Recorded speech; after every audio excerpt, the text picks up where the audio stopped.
Don't forget to click that subscribe and bell icon to receive a notification each time I upload a new video.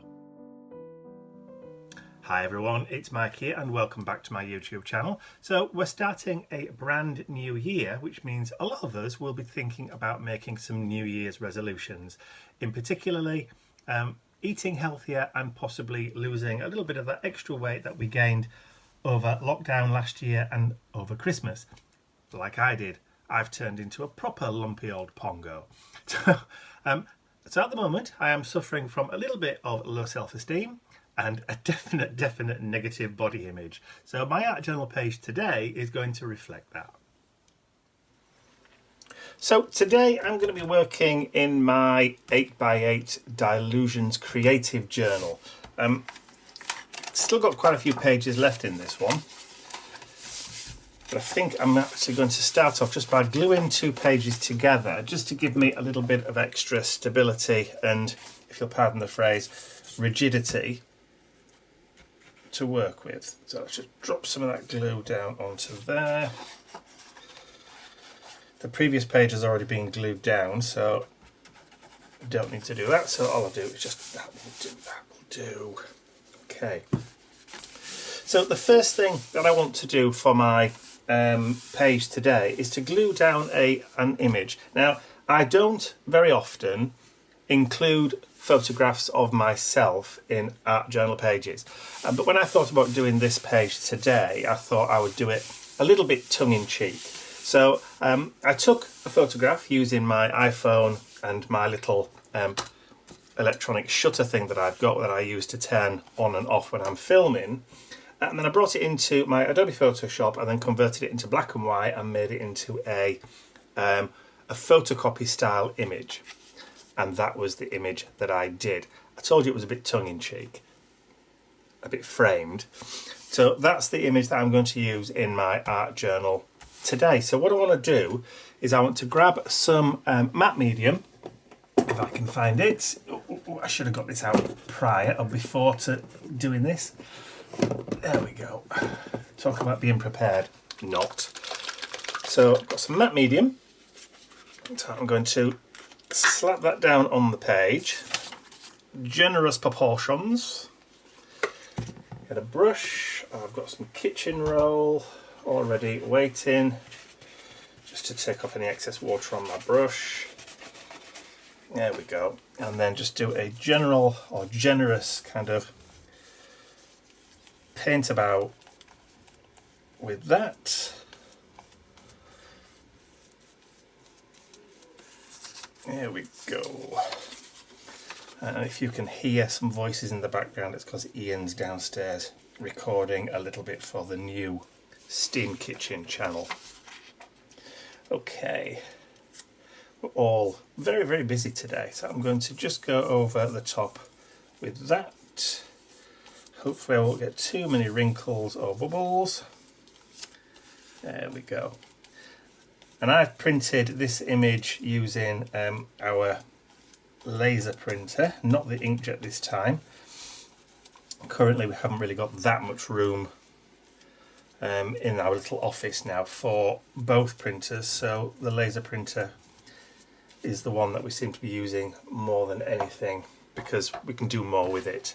Okay, so I'm not particularly bothered about the bumps and the grooves and stuff left by that matte medium, and I don't mind at all some of those other brush strokes being in there. I'll just lift some of that off.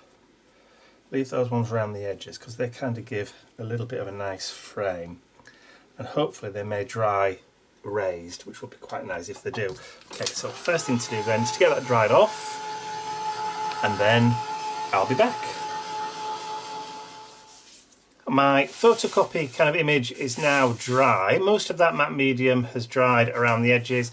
Those ridges that I'd left in there I've just turned a little bit transparent. They're not that raised up, and it is fairly flat with virtually no wrinkles or bubbles in there at all. There might be the odd one tiny little thing in the middle, but not enough to warrant me worrying about it. So I'm going to pop that matte medium to one side and I'll bring out some white gesso. So I've got some Dina Wakley Media white gesso here. The page of my Dilutions journal is kind of an off-white, kind of creamy, manila-y kind of colour.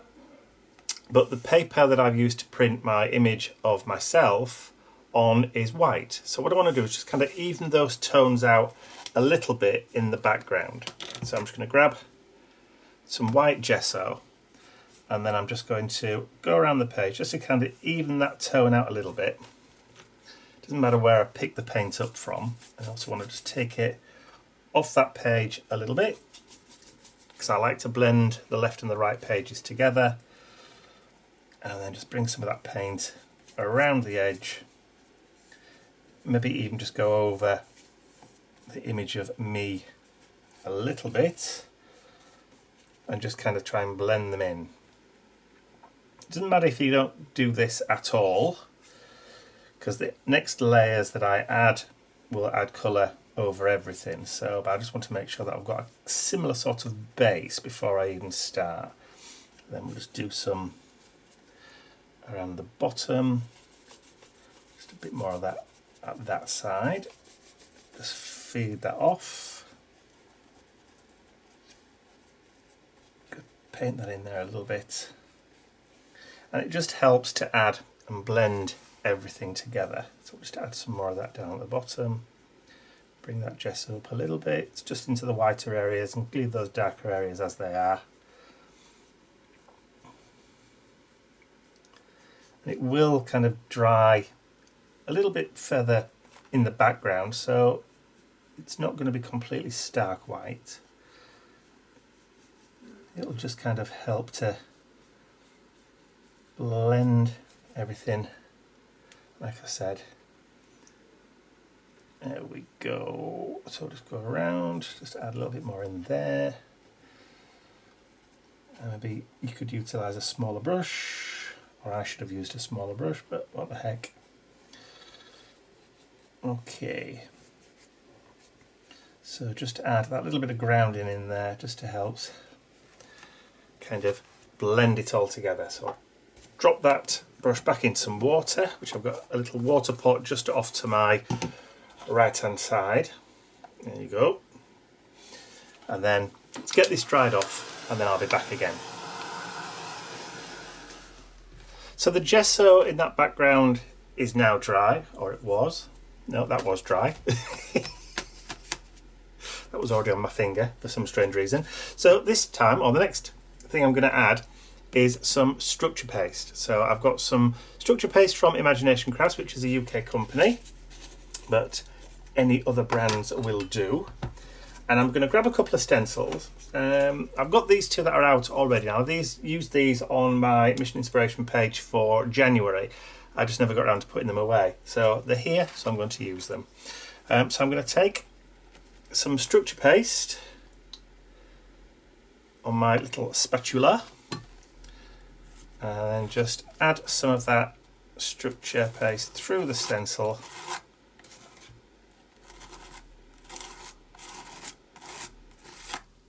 And I'm not being too careful about getting it around the edges. I can just wipe it off with my finger just like that.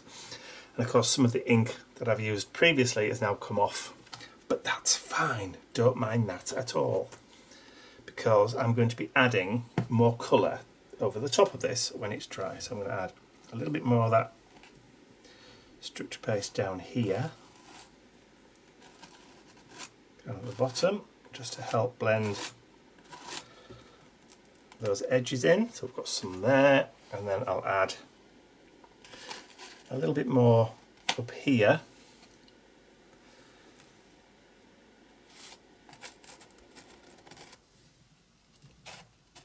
That should do.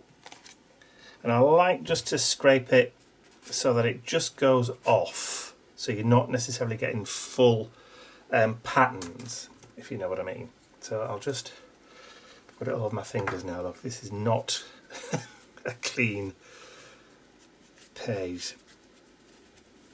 There we go. Right. So while that's still wet, I'm going to bring in just a little bit more, but this time using a different stencil. But I'm going to work quickly because I don't want the other paste to dry before I've had a chance to clean it. So we'll just add some straight down there and then just pull that across and then lift. That will do over there, and then get a little bit more texture. We're adding a little bit of texture, and we'll just add a wee bit. So look, a wee bit over here, and I'm kind of connecting them, the two lots. There we go. That should do us, I think.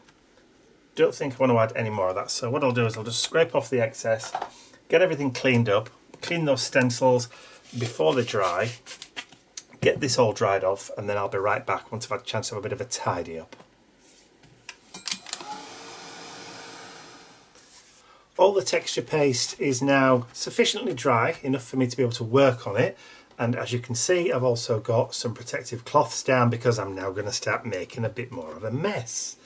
So I've pulled out a couple of my spritzers that I made using my using my brush or pigment powders.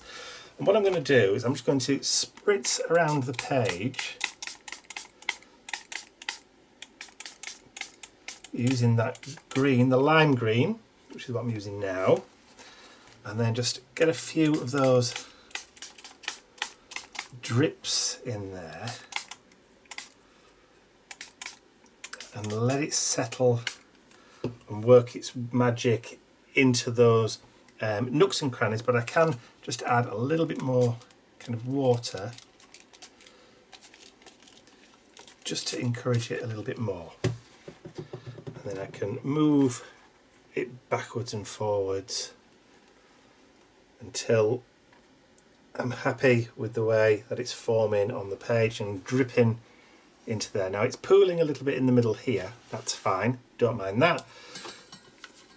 So I'm going to just give that a quick blast, and I'll use some kitchen towel just to mop up some of the pooled areas as I'm drying so that it doesn't get too dark in certain areas. Okay, so that first layer of the green is sort of dried. You can see now where it started to really pick out that texture from the texture paste, that structure paste. I did say first layer because I am going to add in another little bit.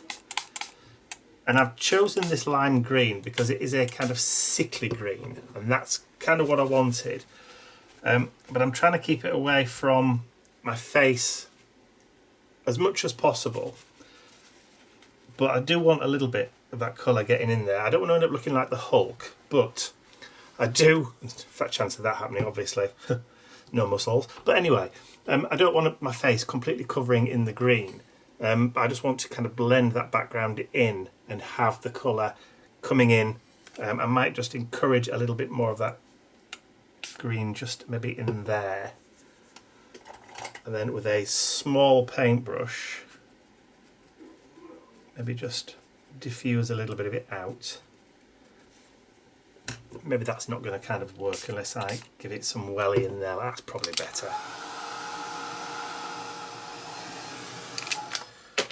Okay, so like I was saying, I wanted that kind of yellow, sickly, greeny colour, and then I'm now going to add in some drab kind of brown colours. So I've got my sandstone, so I now want to add that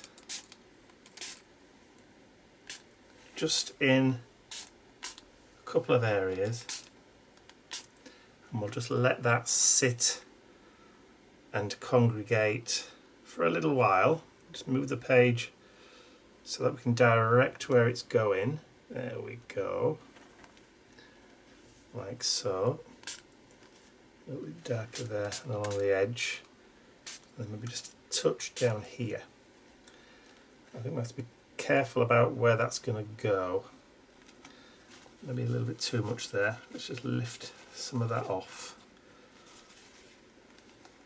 Yeah, I think I'm fairly happy with where that's running and where it's pooling. Maybe just lift a little bit there.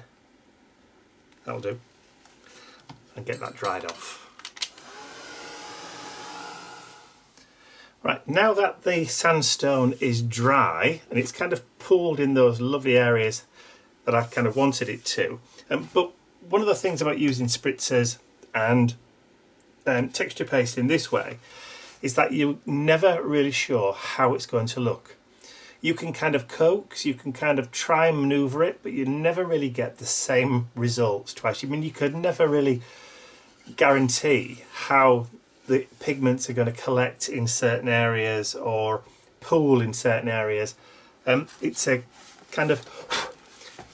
voyage of discovery, and I really love the kind of chocolate liminess of the way that's turned out. Now I'm going to try just a little bit of an experiment. Now, because the pigment powder spritzes that I've created are water based, the pigments are kind of water reactive, and I have put a matte medium underneath. I'm just wondering whether or not I can actually lift some of that colour again now, just off my face a little bit. You can see how it's just lifting that colour out of my facial area. It's kind of blended it a little bit, but you can just manoeuvre it and lift off a little bit of that colour. So even if you get too much on there, you can still, providing you've got that matte medium base, you can still remove that top layer from areas that you don't want too much colour. So I'm happy with that. Okay, so for the next step then, I've got some, I've got a acrylic marker. This is from Pebeo. That's if I pronounced that right. But obviously Posca would work just as well. So, and it's acrylic paint in pen form. So you can then just use that to go around and add in a little bit of detail. And I know I'm adding in paint around areas where I've got darker concentrations of colour, but it will just help to lift a little bit if you've got areas that aren't necessarily what you want. But again, just to kind of add areas of interest around the page. There's no point doing it down there because it's too light. And I'm just following the contour of the structure paste. And again, because the pigments are water reactive, they will kind of react with the paint in the pen and diffuse that down as well. And of course, with it being a paint pen, you can add a few well placed splatters, but not a lot. Okay, so we've got that. Let's get that dried off. You see how that's gone lighter? The brown has actually gone a little bit lighter because it's mixed with the white.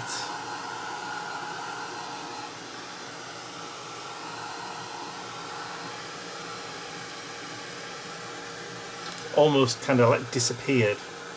But where you had that darker patches, it's now lightened it up again.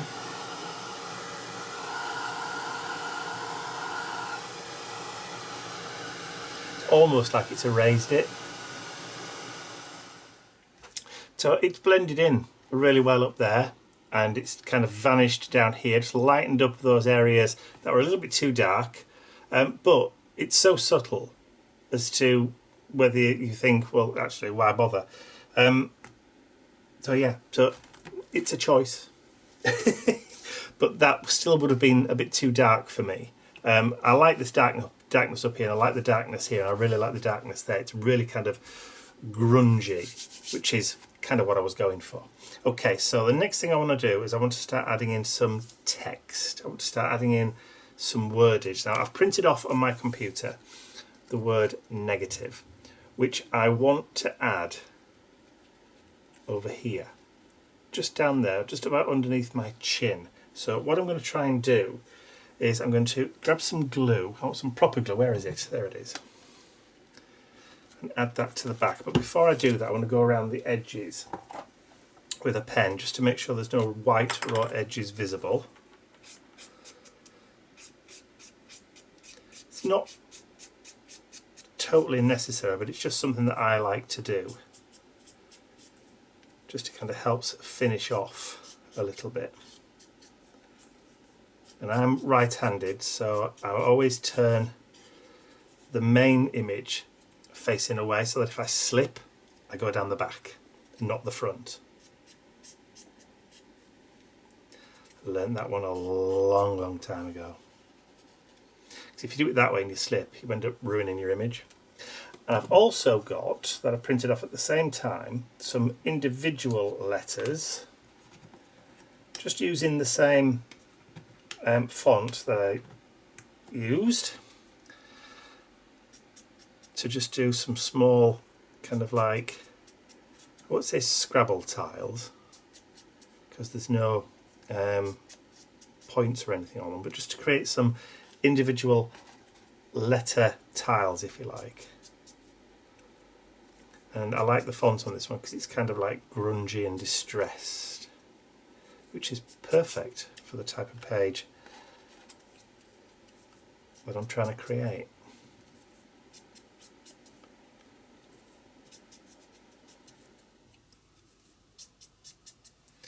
So one more to go.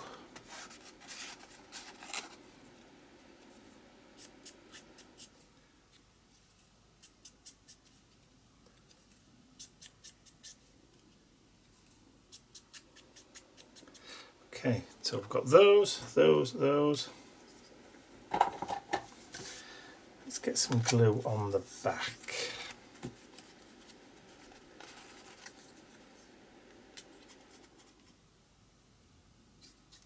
Now this is that purple Elmer's glue that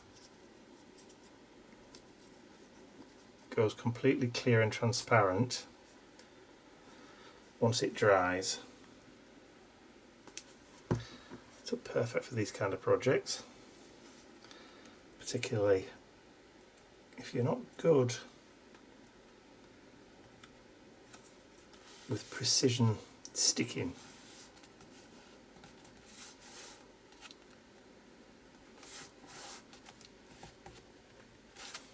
Okay, so the next one,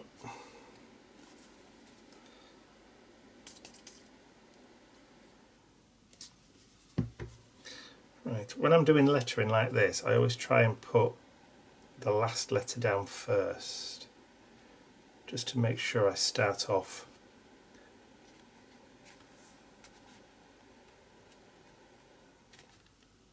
so that I know I'm going to have enough room.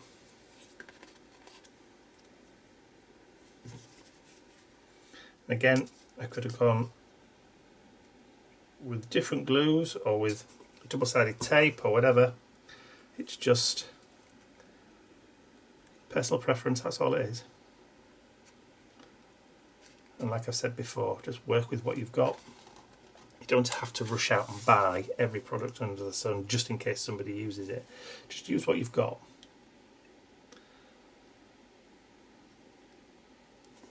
You can hear music filtering up from downstairs. I think Ian's listening to Kate Bush.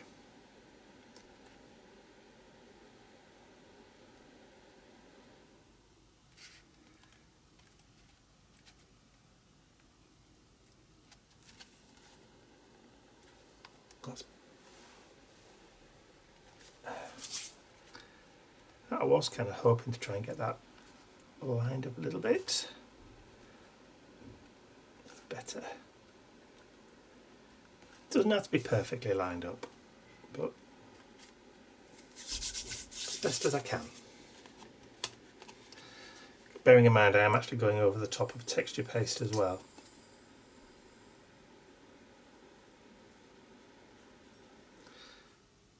Right.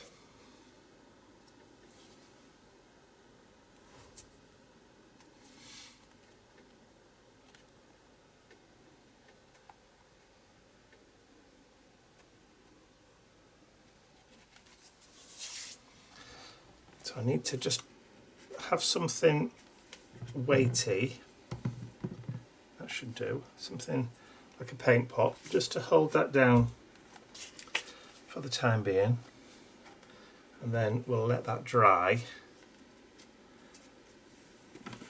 Clean that run off the nozzle. Yuck. And then I'll be back in a few minutes. Well, a few minutes for me, seconds for you. So those letters are pretty much stuck down now. So I want to add just a little bit more interest into that background. I'm going to do that by just bringing in one of those illegible script stamps that most of us seem to have in our collections. And I'm going to use a permanent ink. This is Stays On. This is called Spiced Chai, or tea, if you like. I hope I pronounced that correctly, which is a brownish colour. I do have the other ganache colour, but that looks almost black to me. So all I'm going to do is just around the areas, I'm just going to kind of like kiss it down, just so you're getting a little bit of text just showing up, just to kind of help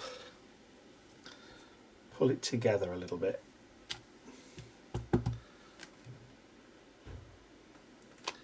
Just lighter. It was a bit wonky on that one, I think. We're just a tad up there.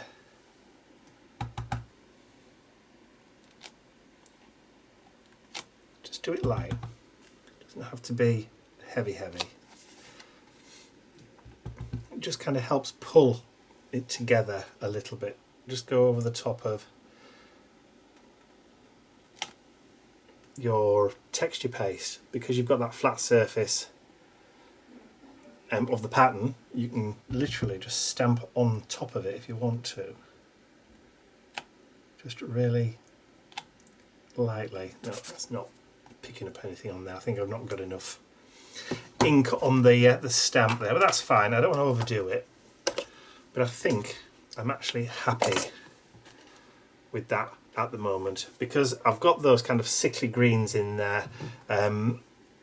My negative self-image, or my self-negative, if you like, depending which way you want to read it. Yeah, I'm happy with that. I think I'm going to call that a day. So all I need to do for this is just quickly sign it and date it. And today is, it's actually Friday today, so we'll just date that. Where should we date it? Don't want to date it up the side. Let's date it over here, actually in. So we'll go 8th of January 2020, and I can just sign on the top. Kind of blends into itself then, doesn't it? Of course, if I wanted to, I could then go around and add a little bit of some maybe black dots, just to give it a little bit of interest in there, but I don't think it really needs anything else. It doesn't really need anything to kind of pull it together. There's kind of enough going on as it is, he says, but he's still going ahead and doing it anyway. I'm on autopilot. I think it's because my brain's telling me it needs just something else, but not really sure what. So that's what we do. Yeah, it's just adding,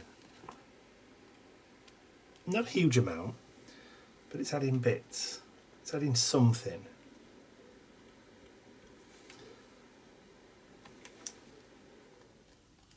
Yeah, that'll do. That's it. I'm not going to do any more. So I hope you enjoyed watching me create this art journal page. If you have, please remember to give the video a thumbs up, share the video with your friends. If you haven't subscribed to my YouTube channel already, you can do so by clicking the button at the end of the video. That's all from me for now. I'll see you all again on Tuesday. Bye for now.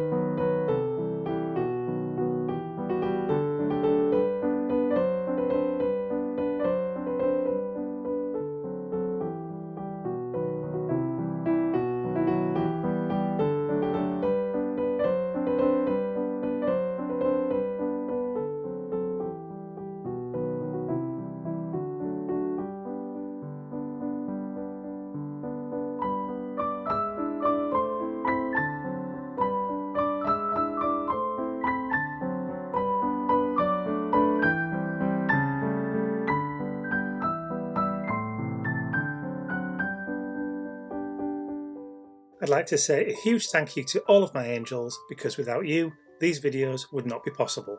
Thank you.